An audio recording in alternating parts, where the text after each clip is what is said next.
Lagi. Baik, sebelum kita mendengarkan firman Tuhan, kita tunduk kepala, kita berdoa. Ya Tuhan kami di surga, pada pagi hari ini kami mau mengawali aktivitas kami dengan mendengarkan Engkau berfirman. Biarlah dengan janji kekuatan yang datangnya dari Tuhan akan memberikan satu jaminan kepada kami bahwa kami disanggupkan untuk melakukan segala sesuatu yang berkenan kepada Tuhan. Terima kasih Tuhan, terpujilah Engkau, karena doa ini kami persembahkan ke Bapa yang kudus melalui anak-Mu Yesus, Tuhan dan Juru Selamat kami. Amin. Saudara-saudari, kasih dalam nama Tuhan Yesus Kristus, pada pagi ini saya diberikan satu kesempatan untuk menyampaikan firman Tuhan di 100 hari berdoa dengan judul Janji Kekuatan. Baik, saudara-saudari, sebelumnya terima kasih saya sampaikan kepada Ibu Pendeta Yane Koswara yang sudah menyampaikan kesaksian yang begitu indah dan juga lagu pujian dari Tuan Pendeta M. Purba. Baik, saudara-saudari, sebagaimana judul firman Tuhan pada hari ini, janji kekuatan. Ada pertanyaan yang mau kita pada saat ini. Apakah Tuhan memberikan kekuatan fisik kita sehingga kita bisa menjadi super kuat? Dalam arti, apakah Tuhan memberikan satu kekuatan fisik bagi kita sehingga kita menjadi manusia yang melakukan setiap aktivitas kita dalam pengertian 24 jam? Dan kemudian, kekuatan yang bagaimana yang Tuhan janjikan? Ini menjadi satu pendekanan bagi kita. Tapi sebelumnya dalam ayat hafalannya mengatakan dalam Filipi pasal 4 ayat 13 mengatakan demikian. Filipi pasal 4 ayat 13 saya bacakan di sini. Segala perkara dapat kutanggung di Dia yang memberi kekuatan kepadaku. Saudara-saudari kasih dalam nama Tuhan. Ayat ini memberikan satu jaminan pada kita bahwa sesungguhnya siapapun kita, apapun yang jadi profesi hidup kita, sebagai seorang pendeta dan juga sebagai seorang guru dan bahkan kita sebagai seorang penginjil literatur, semua kita sama di hadapan Tuhan di dalam melakukan misi ini. Seorang guru tidak boleh mengatakan kepada pendeta itu kan bagian seorang pendeta dalam melakukan pelayanan. Sesungguhnya tidak, saudara-saudari. Ayat ini memberikan satu jaminan ke kita, kekuatan atau satu rencana Tuhan yang menjadi bagian kehidupan kita. Saya ulangi pertanyaan tadi, kekuatan yang Tuhan akan janjikan kepada kita. Untuk menjawab pertanyaan tersebut, kita harus tahu bahwa Tuhan janji kekuatan ini Tuhan berikan pada saat ini dalam situasi apapun.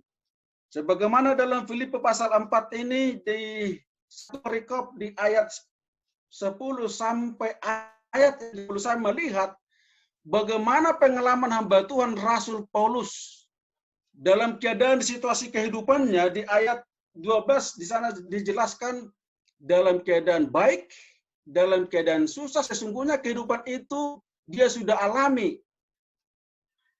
Tetapi yang menjadi satu pegangan dalam hidupnya adalah dengan iman berserah kepada Tuhan, kekuatan itu bisa menjadi bagiannya. Kenapa demikian? Sebagaimana Tuhan memberikan kepada kita, di mana kita memahami bahwa Tuhan memiliki kuasa untuk membantu, memberikan kuasa kesembuhan dan memulihkan. Saudara-saudari, dalam firman Tuhan pada pagi hari ini, janji kekuatan ini bukan berbicara tentang fisik, tetapi bagaimana Tuhan berikan satu kekuatan bahwa kita disanggupkan untuk melayani orang-orang yang membutuhkan pertolongan dalam hal yang terganggu dalam kesehatannya. Dikatakan di sini, saudari, karena firman-Nya adalah kekuatan dan kehidupan bagi kita. Apakah firman itu bersifat perintah, petunjuk bahwa Tuhan menjadikan dalam kehidupan kita dengan satu syarat, yaitu iman. Saudara-saudari, dalam hal ini berbicara tentang iman, saya mencoba untuk menyaksikan satu kesaksian pengalaman hidup layanan kami. Pada waktu kami melayani di daerah Sumatera Kawasan Tengah, tepatnya di Batu, kalau kita mengenal Olympia Silahi berupa pahan yang tinggal di daerah Amerika.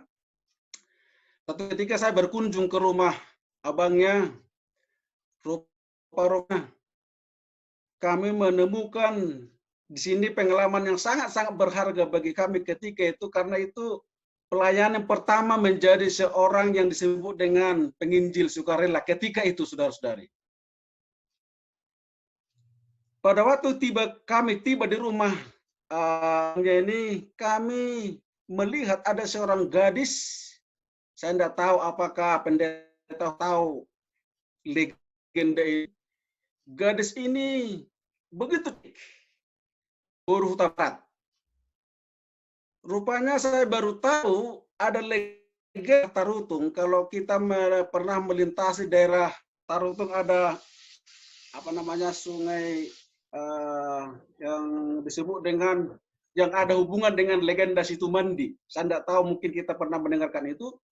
Rupa-rupanya wanita ini mengalami gangguan yang disebut dengan kerasukan. Menurut tulangnya ini, bahwa wanita ini dirasuki oleh penghuni Situmandi. Ya. Kemudian kami mencoba berinteraksi dengan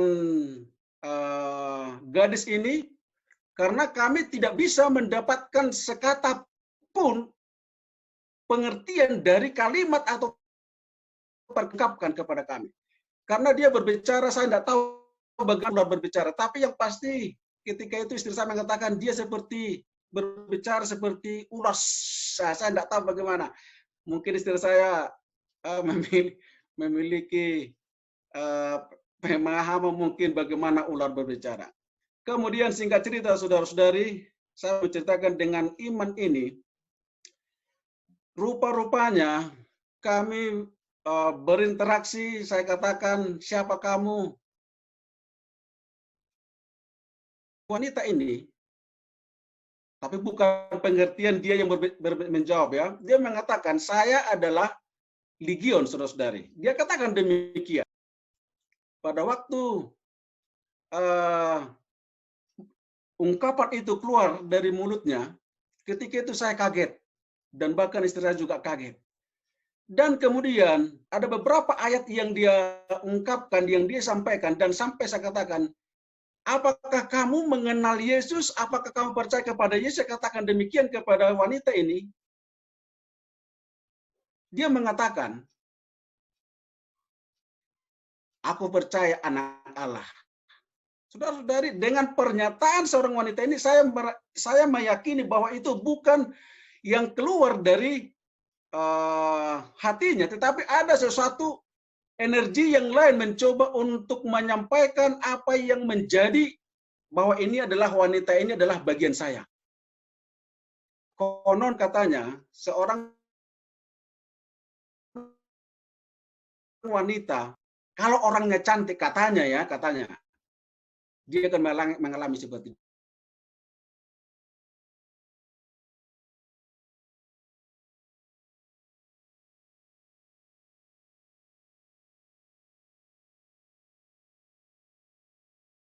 Demikian. Dan akan mengatakan terjongong. Saya tidak tahu apa bahasa Indonesianya. Kaget, ya. Dia kaget, dia tersadar dari itu. Kenapa bisa demikian? Saudara-saudari, boleh saya katakan saya tidak memiliki pengalaman ketika karena masih baru dalam hal pelayanan. Tapi Tuhan pakai kita. Ingat ini, saudara. Apapun yang menjadi profesi kita, apakah seorang pendeta, seorang penginjil literatur, atau bahkan kita sebagai seorang guru, ingat, kita tidak dibedakan oleh bentuk pelayanan kita. Bahwa sesungguhnya kita ini adalah merupakan bagian dari pelayan Tuhan. Bahwa di luar sana begitu banyak orang-orang yang membutuhkan pertolongan di mana mereka perlu dilayani dalam hal kesehatan. Dan ingat Tuhan memberikan janji kekuatan bagi kita untuk melayani mereka. Dan kesaksian yang kedua, pada waktu kami dipindahkan ke daerah Riau, di daerah Perawang, kalau kita pernah mendengarkan Perawang, pabrik kertas yang boleh saya katakan pabrik kertas yang terbesar di Asia, yaitu Indakiat. Hal yang sama, saudara-saudari, hari Sabat, persis si ibu ini mau dibaptis ketika itu, dia mengalami kerasukan yang kerasukan. Kerasukannya ini aneh. Seorang wanita yang bunuh diri di daerah Sungai Siak, dia bunuh diri, dia terjun ke Sungai Siak. Di sana dia mengakhiri hidupnya. Wanita itu masuk ke tubuh calon baptisan kita ini, yang kemudian rupa-rupanya si wanita yang ke tubuhnya si ibu ini, yang calon baptisan kita ini, rupanya kenapa dia bunuh diri? Karena dia ditinggalkan pacarnya. Karena kebetulan ketika itu dia telah mengandung atau hamil di luar nikah. Dia mengungkapkan isi hatinya melalui ibu ini. Dan kemudian saudara-saudari, hal yang sama kita lakukan. Kita berdoa dengan si ibu ini calon baptisan itu. Saya juga jangan-jangan ini menghalangi akan rencana ibu ini untuk menerima Yesus sebagai Tuhan Juru Selamat pribadinya. Tapi kita bersyukur kepada Tuhan ketika kita berdoa bersama-sama dengan umat-umat Tuhan ketika itu, pada waktu yang mau saksikan saudara, pada waktu saya mengakhiri doa dengan amin, saya punya tangan dihempaskan karena ketika itu saya membuat tangan saya di atas pundaknya, saya punya tangan terasa terhempas dengan pada waktu saya mengakhiri doa. Saudara-saudari, orang membutuhkan pertolongan untuk kesehatan, kesembuhan. Tapi sekarang bagaimana kita sebagai Tuhan untuk melayani mereka? Padahal Tuhan memberikan satu janji kekuatan kepada kita bahwa kita disanggupkan untuk melakukan akan pekerjaan itu. Saudara-saudari, sebagaimana pada waktu Kristus mengutus ke-12 muridnya pada waktu perjalanan misionaris pertama, Yesus berpesan kepada mereka. Dalam Matius pasal 10 ayat 8 dikatakan, dalam Matius pasal 10 ayat 8, apa dikatakan dalam ayat ini? Ini menjadi satu jaminan kepada kita bahwa kita melakukan akan perintah Tuhan. Injil Matius pasal 10 ayat 8 mengatakan, sembuhkanlah orang sakit, bangkitkanlah orang mati, tahirkanlah orang kusta, usirlah setan. Kamu telah memperolehnya dengan cuma-cuma, karena itu berikanlah pula dengan cuma-cuma. Saudara-saudari, ayat ini kita melihat bagaimana pengalaman demi pengalaman yang dialami oleh murid-muridnya ketika mereka bersama-sama dengan Yesus ketika itu, bahwa sesungguhnya tanda-tanda atau mujizat-mujizat yang Tuhan berikan dan yang dilihat oleh murid-murid ketika itu memberikan satu janji kepada murid-muridnya bahwa mereka juga sanggup untuk melakukannya. Tuhan berikan secara cuma-cuma. Dan akhirnya juga Tuhan perintahkan kepada mereka, di saat mereka mau melakukan untuk menyembuhkan, menolong orang-orang yang membutuhkan pertolongan, maka dengan cuma-cuma juga murid-murid untuk melakukannya. Saudaraku yang kasih, pada waktu murid-murid itu melakukan dengan penuh sukacita, dengan iman, ada banyak tanda-tanda, ada banyak mujizat yang mereka rasakan karena mereka memiliki iman bersama dengan Tuhan. Tadi malam saya mencoba membaca buku Hidup yang Terbaik dalam bukunya halaman 134 dan 135. Saya dapat di sana satu keterangan yang mengatakan Lukas adalah seorang tabib atau seorang dokter yang kekasih. Rupa-rupanya Lukas ini merupakan rekan sekerja hamba Tuhan Rasul Paulus. Dikatakan di sini keterangannya. Rasul Paulus mendengar tentang keterampilannya sebagai seorang dokter. Ini menyatakan kepada Lukas.